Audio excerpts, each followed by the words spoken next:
Hi guys, তো দেখছো মায় যে বাস দিয়ে পলিথিনগুলিকে আনছে এইদিকে। তো এখানে মরা মাছ আছিল। আর ফার্স্ট ভিডিওতে তোমরাকে দেখাচ্ছিলাম কেমনে আনা হয়েছিল। তো দেখছো মামা এটিকে কাটছে আর আমি এখানে একটু আনছি। ভাবছি আমি একটু প্রথমবার একটু কাটবো, আমার ডর লাগছে কি কিছু না হয়ে যাক। দেখো এখানে মা পলিথিনগুলি ওদিকে গেছে, তাই মায় ওদিকে আনছে।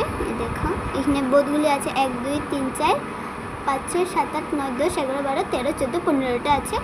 আরও 2টা ছিল যেটি আগেই খোলা হয়ে গেছে। চলো দেখো আবার আমার ভিডিওতে। দেখো মা এখানে বোধগুলি আছে। একটু আগে আসে, আর একটু আগে আসে মনে এটা আসবে না, তো যাই ওটা দেখি। এটাও আসবে না। তো যাই হোক, ভিডিও তো ভালো লাগে, অবশ্যই লাইক আর কমেন্ট করবে। চলো টাটা।